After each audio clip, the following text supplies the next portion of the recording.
Hello and welcome to the Economic Times GBS Disruptx TV series, wherein we showcase trailblazing enterprises transforming India's business landscape. In this episode, we present to you a company that is disrupting traditional work culture in India by focusing on technology, hospitality, design, and member delight, all in the form of configurable workspaces. Working in a traditional office set with poor aesthetic design and limited flexibility not just affects employees' energy levels, but it also tends to create a dysfunctional employee culture.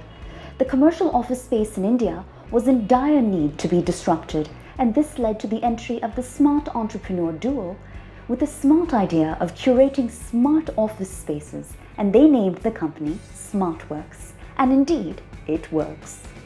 Nitish Sarda and Harsh Binani were at the zenith of their careers when they decided to change the dynamics of the office setup and its culture. Inspired by high employee engagement levels in offices in the US and Singapore, SmartWorks was launched in 2016 with the vision of creating a workspace for the future by investing heavily in state-of-the-art infrastructure, stimulating workspace design, and latest office technologies combined with value-added services to deliver a personalized wow office experience. Today, SmartWorks is India's largest provider of agile workspaces, with a footprint of over 4 million square feet across 31 locations in 9 metropolitan cities. Catering to over 400 organizations, SmartWorks is home to global enterprises, SMEs, and high-growth startups alike. Its journey from a small 10,000 square foot area to now spanning over 4 million square feet is nothing short of phenomenal. SmartWorks has emerged as the second largest player in terms of market share and has become the undisputed leader in the enterprise flex space. And we caught up with its founder and co-founder to understand their approach to curating workspaces that work for you.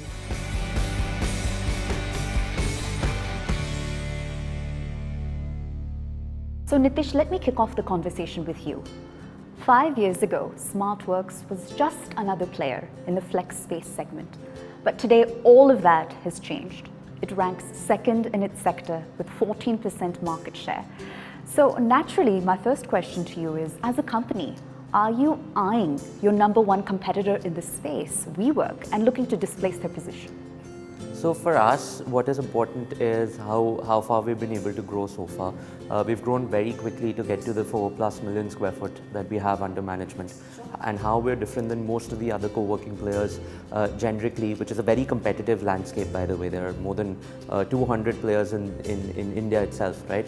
But what is our advantage in competition is the size of the properties that we take. An average size of a co-working in India would be 30, 40, 50,000 square foot. SmartWorks goes and acquires anywhere between 300 to 500,000 square foot. So because of the sheer size of the property, we have the ability of growing much quicker. And because of that, our target is to get to about 20% of market share, hopefully very soon. Yes, we will be displacing someone or the other there, but the idea is to gain more and more market share and get to the 20% target that we have by the end of the year. Well, Harsh, let's build on that. And what would help me understand the journey of this company are some of the most major milestones in its growth story. Specifically, I'd like to hone in on the transition from a curator of co-working spaces to now a managed office space operator. Absolutely, it's been quite a roller coaster journey over the last 5 years, building and growing the business to what is now one of the top players in the space. And obviously, when we started looking back, it was clearly a David versus Goliath fight with so many different operators. And we've obviously rode through severe competition and obviously the biggest of all, the pandemic. And I've still come out unscathed is a testimony to how we've been able to adapt and be agile and responsive to the market needs. And if I had to broadly summarize, we've had 3 major pivots in the way we've built and grown the business. And obviously each of these pivots have come with their own set of risks. And as they say, without risk, there is no gain. And primarily, we started off as a co-working space player just like anyone else. But very quickly we realized that if we have to penetrate and make our product addressable to the large enterprise segment of the market, we have to source large independent facilities which are way bigger than a floor which typically was leased by then operators.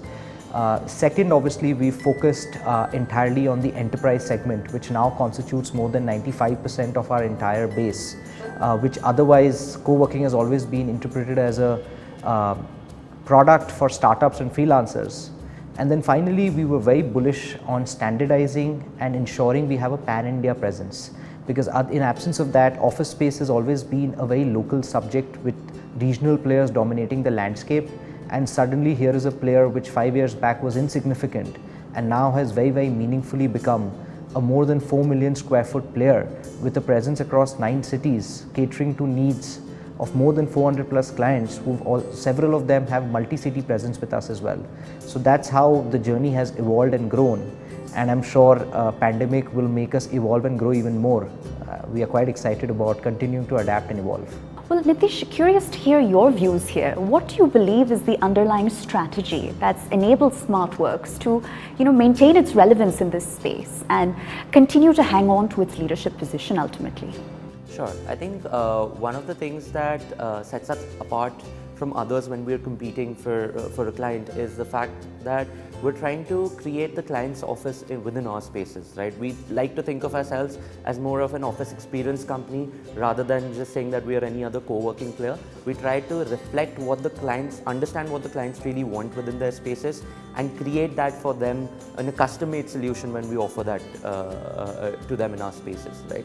I think that really sets us apart from anyone else.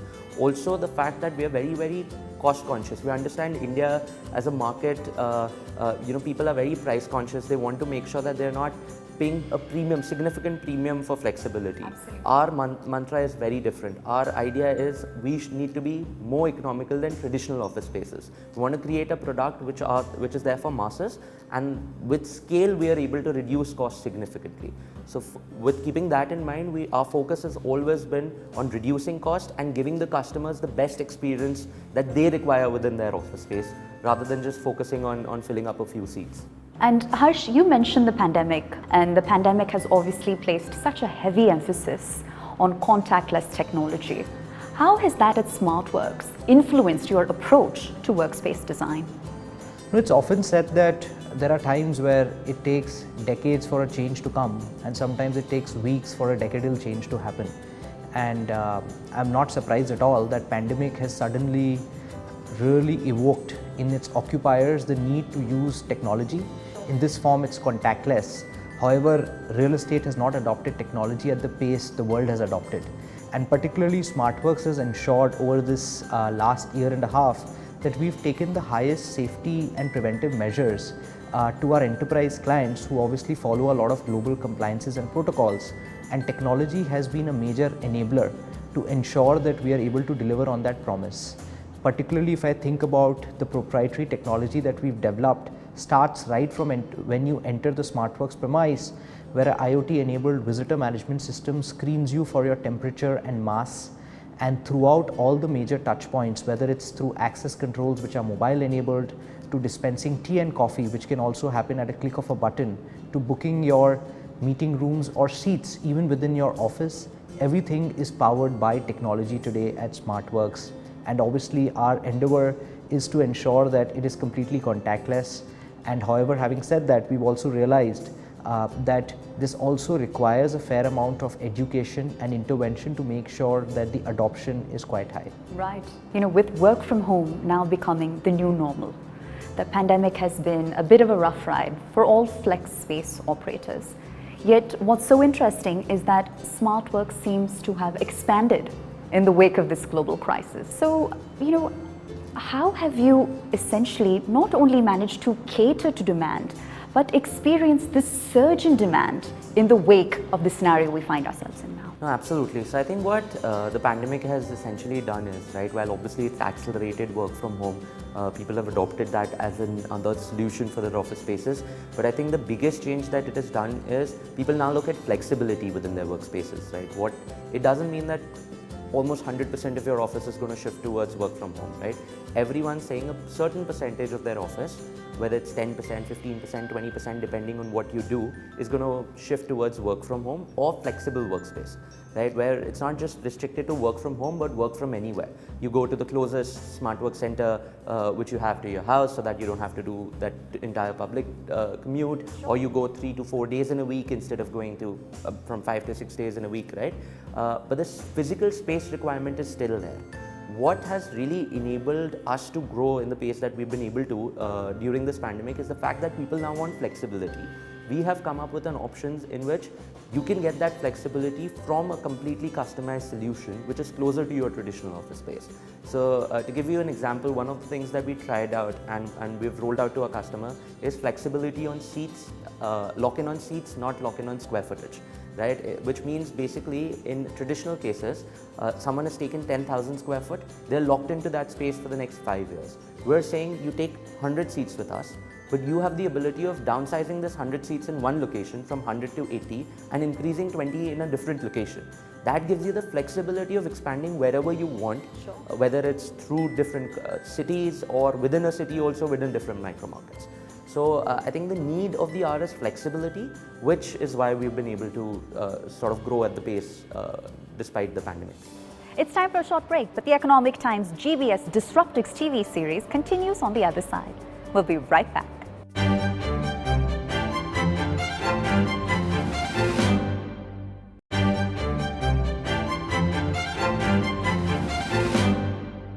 Hello and welcome back to the Economic Times GBS Disruptx TV series.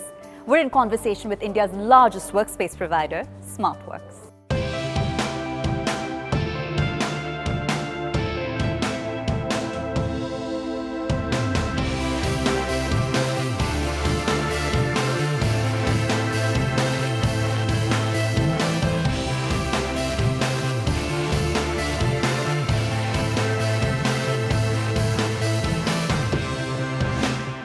My next question, Harsh, which is that millennials are entering the workforce, they are climbing their way up the corporate ladder.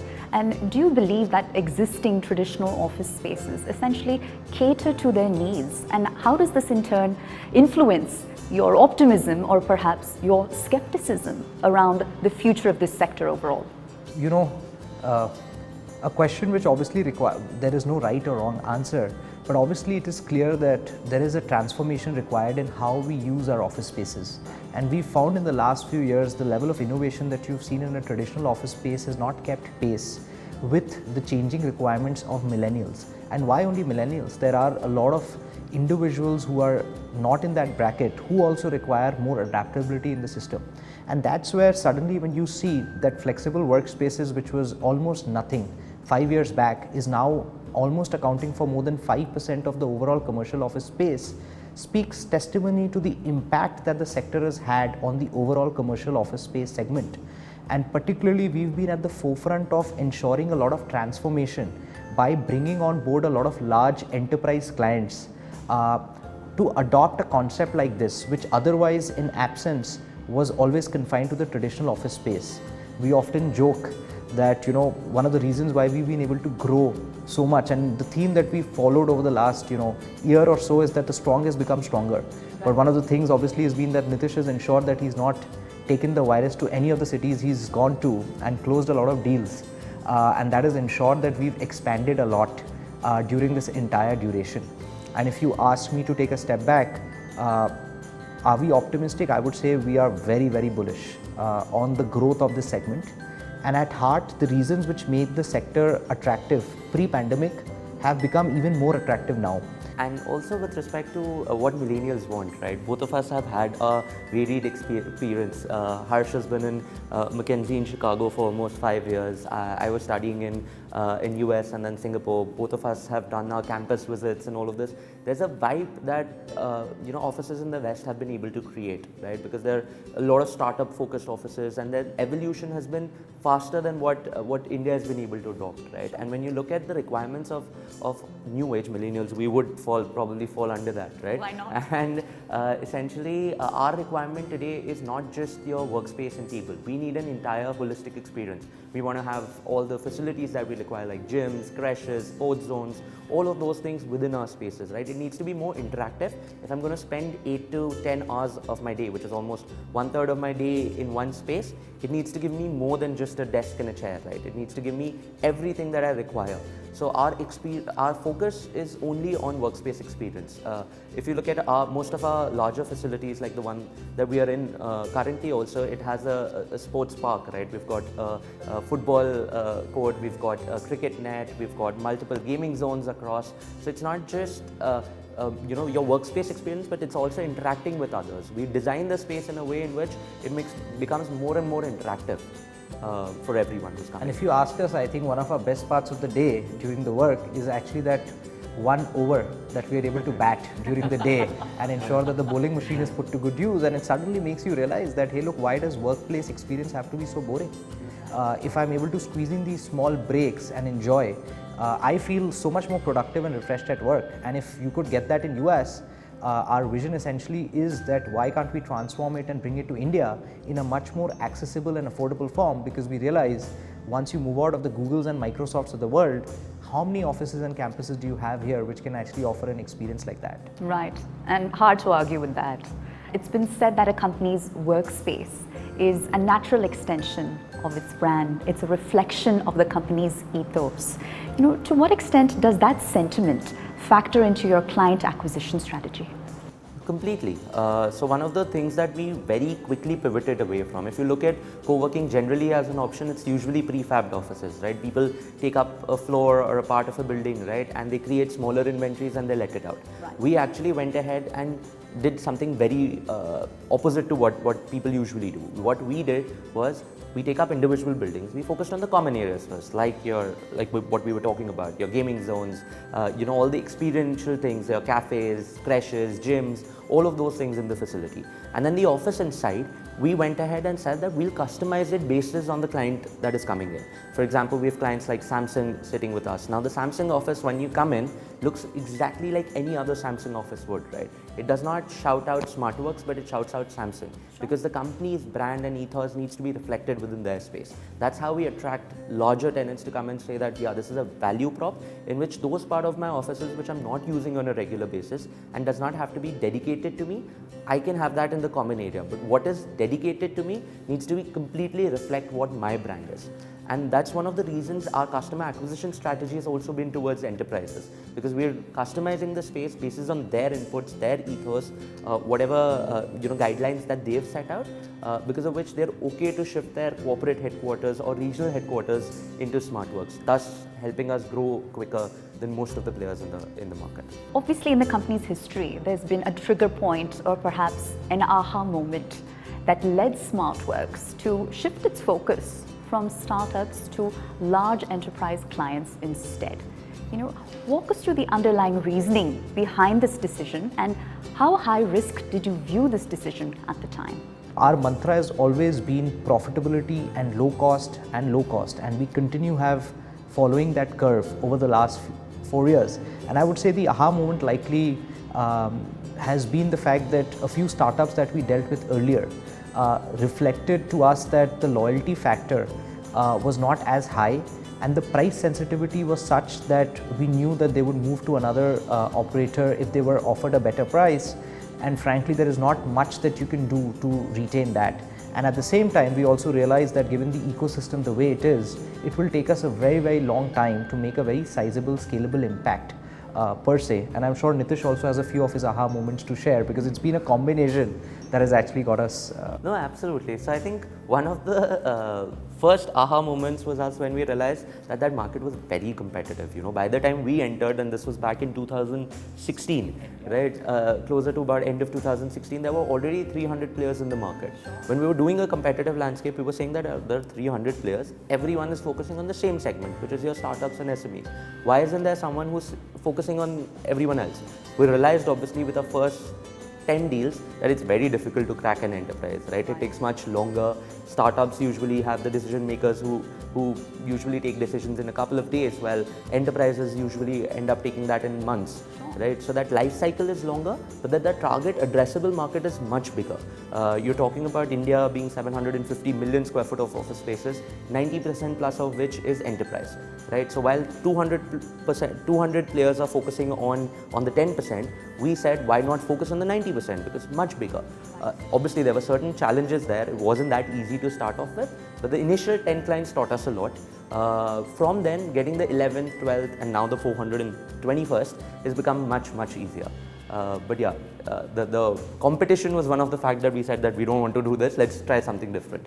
Since SmartWorks has seemingly become a profitable, scalable and sustainable company in all of the sectors it operates in, I'd like to understand how your fundraising efforts have helped contribute to these growth milestones.